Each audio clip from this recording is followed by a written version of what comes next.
I was about to give up on living in the end because a 3D event did not match what I had imagined at all. But this Neville quote changed everything about how I was viewing the situation, and I'll share that inside. For some context, this is a story about my cat, so if you're not an animal person, please bear with me, but this is literally a life or death situation for her, so it's pretty serious over here. And for some context, I have my cat Jean. I just adore her. She's my little fur bestie, and I just want to be with her forever and ever. She's just my little precious. And to get a little buddy for her, I decided to foster a cat, and I ended up falling in love with this little cat too. I had always anticipated finding another home for him, but he was just so sweet and I didn't want him to stay in the foster system, so I adopted him and figured that I would just find a perfect home for him on my own time. Sadly, a couple months ago, he ended up dying of a disease, and it was really, obviously, really hard to watch that. He was just a little guy, not even 3 years old, and that was devastating. I felt it was really sad to go through, and I didn't know a whole lot about the disease, but it turns out that it is transmissible through saliva or like shared litter boxes and things like that. And so of course I was worried that Jean, my main cat, I guess you can say, would contract this disease. So of course I leaned hard into living in the end. I was like, my cat's healthy. We're celebrating really old, like 13th, 14th, 15th birthdays with her. And, but I was putting off taking her to the vet because I was scared of receiving a test result that I didn't want to see. And, I did think to myself, if I were securely living in the end, that my cat is healthy and she's going to live a very long, normal life, I wouldn't be scared. I would just take her in and just view this as an order of business and just take care of it and get that negative result and clean health record. But I was scared and I didn't do it. And eventually, she started having some dental issues and it necessitated us going to the vet. And so ahead of this, of course, I got a little bit nervous, but I was leaning hard into living in the end. I was imagining seeing that negative result on her paperwork. I was imagining texting people how happy and relieved I was, how I had been a little bit nervous to take her to the vet because I was scared, but this is just an awesome turnout and I feel so silly for being nervous, but she's totally fine. And, to really seal the deal, because physical sensation things really work. The texting does really help because your fingers know where the letters are. So that's a solid living in the end visualization, imagination.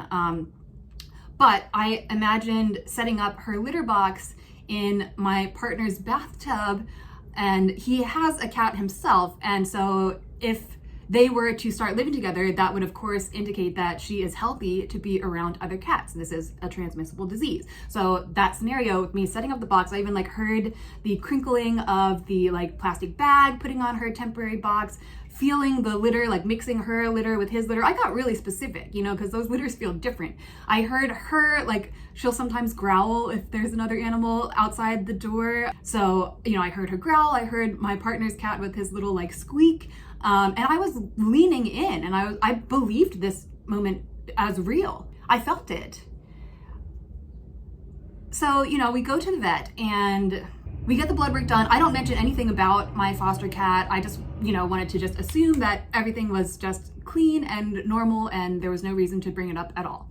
But, lo and behold, after she got some blood taken out, there was an instant test for this disease, and the vet came out and he pulled me aside, and I know that pull aside because that's what the vet did for the foster boy when he was diagnosed. So I was like, well, that's not what I expected. But I kind of knew what he was going to say.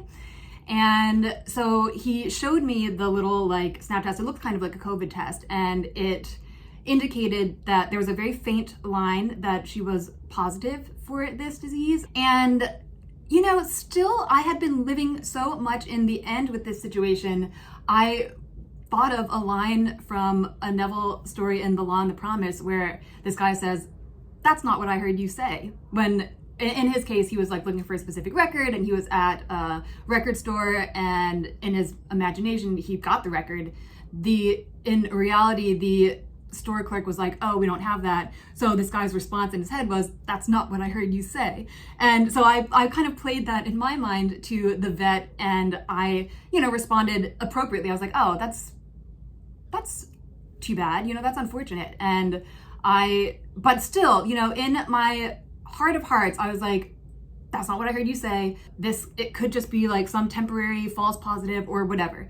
But it wasn't what I had anticipated. I anticipated from that moment, finally getting the clean bill of health and being able to celebrate with people. So this did take me aback a little bit. And, I felt some real sadness when I was thinking about it, because first of all, in the 3D world, it does have some implications for my cat if this is true. And also, it had me seriously doubting the law and living in the end. And that was also sad and scary. So, I did have these feelings, and I knew that I wanted to get back to living in the end. But I find it important that if something in the 3D world does shake you and you feel those emotions, sadness, fear, I find it important to give them an outlet, because if I try to suppress them or just like live in the end and pretend that those feelings didn't happen, then they'll pop up elsewhere. So I let myself cry, I let myself feel those feelings just to give them a release from my body. I thought about writing down all of the unwanted outcomes that could happen with this and burning that piece of paper safely. I didn't end up doing that. If the feelings still kind of prickle me, then I might, but I feel like just letting myself have a good cry and let those emotions move through me worked fine and worked well for me. But I was a little shaken after this, and shaken for my cat and shaken in my beliefs. Shortly following her vet visit, I had to take about a 3-hour drive to go visit my mom for Mother's Day. And when I am really shaken with the law, or if I need just some support, a lot of times I'll listen to Neville audiobooks. Sometimes his lectures, but a lot of times I'll go back to the audiobooks, and because I've listened to them over and over and over again. And if my mind is like spiraling or catastrophizing, I can just kind of silence it by putting on those audiobooks and getting back into that zone. So I was on this drive when I was listening to The Law and the Promise, and the perfect quote came up, which is, let me get it exactly right. To live creatively, imagining novel solutions to ever more complex problems is far nobler than to restrain or kill out desire. All that is desired can be imagined into existence. But this struck me very deeply because there was, a large part of me that was getting ready to kill off my desire. It's just, I think it's human nature when we are faced with a potential tragedy or a shock in 3D reality, we naturally try to figure out how to make it better. So my mind had been going to, maybe we can have separate wings for my partner's cat and my cat. Maybe she can stay with my mom for a little bit, and then I can have her like every other month or something like that. I was already going down those roads, and I was like, why am I imagining? That's not what I want. That isn't my living in the end. That's not, why am I putting my imaginative powers towards these scenarios? So that Neville quote, was just exactly what I needed to hear in that moment. I didn't need to kill out my desire. I don't need to restrain it. What I need to do is get more creative in my imagining about it. So that opened a whole new world of possibilities to me. And it also really helped me stop catastrophizing and feeling sorry for myself and my cat. So then, I was like, well, let me just get a little bit more creative with my imagination. Let me get a little bit more imaginative, a little bit more clever. So I was like, maybe some cats get positive results, and then they end up clearing the disease. Maybe my cat's a medical anomaly. Maybe she'll have a spontaneous remission like lots of humans do in certain cases. Maybe this means that I'll have tons of money and we can do like wildly expensive experimental treatments that will allow her to live safely with my partner's cat. And I was like, maybe I can still keep living in the end with my litter box. Like, that was funny to me because all of those other potential things could happen and lead up to my original living in the end litter box scenario still being in play. So this was fun for my mind to travel down a little bit. I was tired of doing the going down the negatives for so long. I didn't do it that long, but I was tired of going down the negatives. And so I was starting to work in some lullaby method things, where you repeat a phrase that indicates something good has happened. So with my cat Jean, I was like, who's my little miracle girl? Like things that I would say to her after we are living in the end fulfilled, the wish fulfilled. Who's my little miracle girl? Who's my little tank? Who's so hale and hearty? Who's my healthy girl? Who has the strongest immune system in the world? Like those kinds of things. Maybe I was going a little bit too far there, but I'm like, who's my medical miracle? Things that one was kind of funny to me because she's just like chonky and grumpy. So just thinking of her being like a medical miracle, it makes me laugh. And I find that when I can involve humor in my lullabies or imagining scenarios, it helps them feel more real to me, and it just makes it easier for me to slip into them. I was, throwing my imagination into all of the potential scenarios that could still result in my cat being healthy and having a long lifespan and hopefully living together with my partner's cat. And it was fun to imagine all of the crazy scenarios that could happen.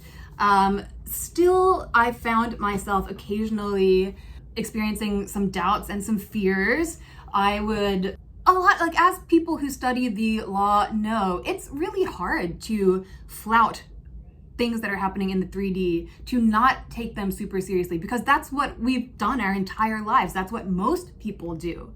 So it is weird, and it feels kind of like, even if you've been practicing the law for a long time, when something really serious like this happens in the 3D, I find that, it does pull me back in. And so I will not have some doubts, which I think is normal, I will have doubts in my new wild imaginings, which I think is normal because it feels delusional, which in a way it is. But I, of course, went back to Neville, and then also in The Law and the Promise, he mentions that, if you receive disappointing news in a letter or something, he says to mentally rewrite it and make it conform to the news you wish you had received.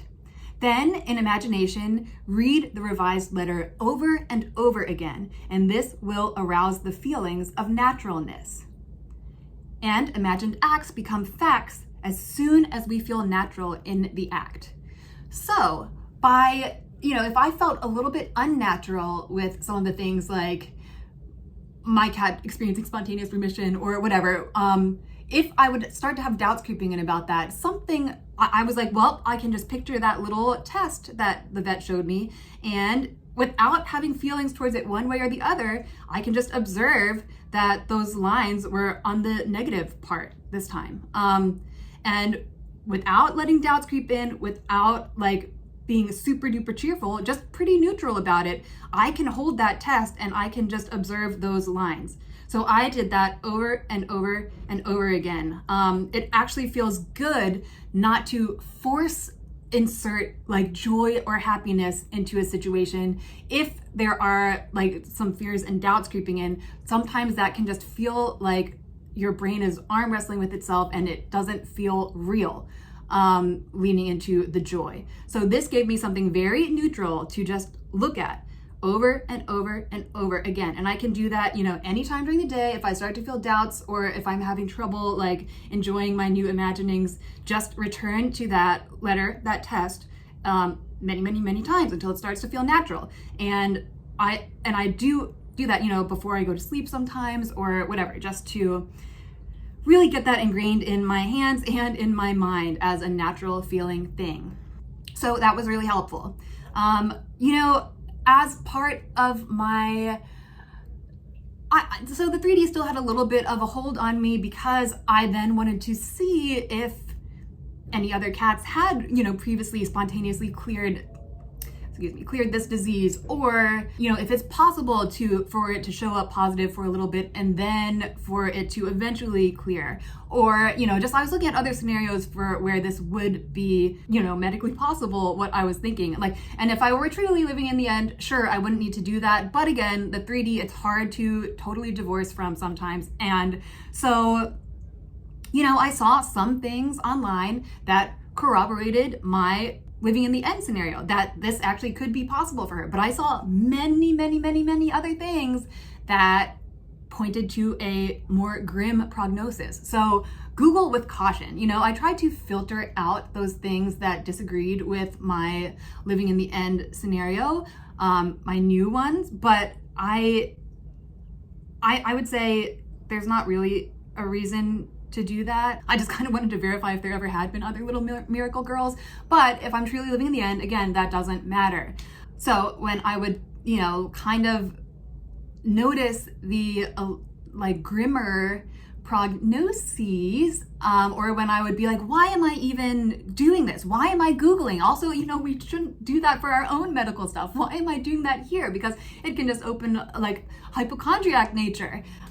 So another Neville technique that helped is that I remember when technique. I could be like, I remember when I was frantically Googling things about this disease. This is as if, you're saying this statement from the wish fulfilled, from the state desired. So, if I were with my cat, living healthy and long life with my partner, I could then chucklingly reflect, I remember when I was Googling like a crazy person, all the things that could go wrong. I remember when I used to have doubts creeping in about this situation. I remember when I made a YouTube video about this. It just lets you get back in the driver's seat a little bit, and it removes you a step away from the 3D pulling you in again. It just gives you a little bit more control again. So another thing is, in my pursuit of my living in the end scenario, although, pursuit is actually the wrong word, in my desire to inhabit my state desired, I remembered some methodologies that I had studied in the past about learning how to tap into energies beyond our normal human senses, and to utilize that energy or intelligence for healing, or healing purposes or life enhancing purposes. And I was like, well, hey, why don't I do a little bit of this for Jean? And I've been waffling between whether I'm just paying way too much attention to the situation, or if this is just, a bridge of incidents situation, and I'm remembering that these tools are in my toolbox and they're there to be used. Why don't I lean in that direction? But one of the things I used is the Silva method.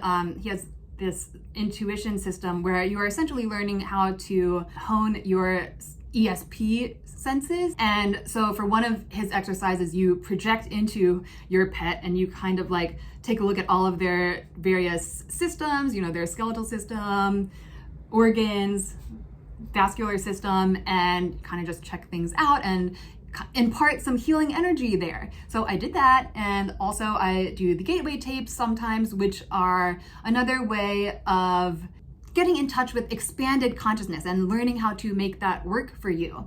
And this, one of their techniques is color breathing, where essentially your higher self and you connect with different colors of breath in your mind, and one of them is for health. I'm sure that probably doesn't make a whole lot of sense, but anyway, the purple breath is for actual physical healing. So I was doing that exercise, and I'm just imagining Jean having a purple orb around her, oftentimes just as her little healing bubble. So these tools are there for me to use, and I was excited to use them, but at the same time I feel relaxing and detaching is also good. With endless techniques, that is sort of affirming that you're not in that state fulfilled. So while I don't mind using the tools every now and again, I don't want to be obsessively doing them every single day for multiple hours. So it's finding the balance there. I'm glad that I remembered those things because it does help me feel like I have a bit more input into the situation. But yes, again, I know a lot of times with the Neville stuff and any manifesting or whatever techniques, it can be easy to get so bogged down in the techniques that it pushes you further out of the state desired. But I just wanted to mention those tools because I found it interesting to use them. I did study them for quite some time, and if I'm never going to use them, then kind of what was the point, you know? But I'm just trying not to let myself get too bogged down in technique after technique after technique. But again, always returning to this Neville quote that struck me so much. And I know that all of the above just sounds insane to people who are not into this kind of more metaphysical stuff or powers beyond our 3D brain, etc. And I know that crafting wild, miraculous elements to bring about a miraculous living in the end can seem delusional. But I also know that catastrophizing and leaning into the worst case scenario thinking collapses possibilities. And it just doesn't feel good. This doesn't mean that like magic can't happen if you are expecting the worst, but it is not the state that I want to occupy. I don't feel like that. I just feel like that's prolonged stress for your brain and body, and it just would make it harder for magic to happen. So this is one reason why I'm fine with like leaning Delulu and going into my imagination, because it simply feels better than catastrophizing. And going along with that, I know that having flexibility and creativity with your imagination opens the door to better feeling emotions and whole new worlds of possibility. So that not only emotionally feels better, but I do feel like it creates a more expansive environment for more novel solutions to show up or to come to you. It feels way better than accepting the 3D as God. So I'm paraphrasing a Neville quote here, which I'm also going to include at the end several quotes that helped me in this particular situation where I felt like my living in the end just crumbled because of a 3D situation. I found a few quotes in The Law and the Promise that helped get me back into a better feeling place, which I will share after this quote, which I will close with, which I'm paraphrasing, but it's that the end you receive is always more than what you originally assumed. This requires novel solutions to force you along the path of creative evolution. So, all this said, if you feel like your living in the end has collapsed on you because of a 3D event not aligning with what you've envisioned, look at it as something that is prompting you to get even more expansive, get even more creative, go even deeper into your imagination, and find bigger and better and more creative solutions. That's part of our creative evolution. So that's how I'm viewing this right now. And I'm going to include those Neville quotes just on a bit of a slideshow type thing at this point. It's just a couple seconds, but just a few quotes.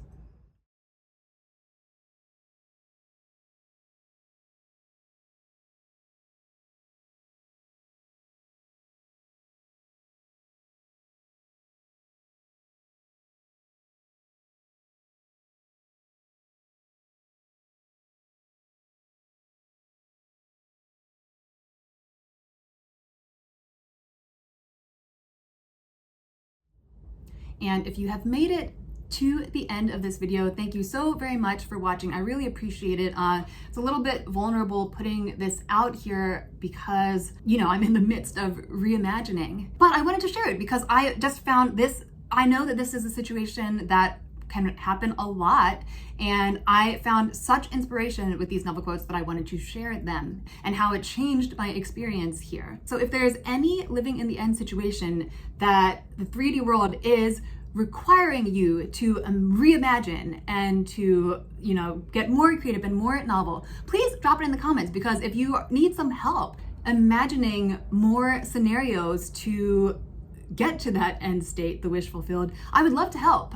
So please do comment, or if you found this helpful, comment as well. I really appreciate you watching, and I will see you for the next one. Thank you again.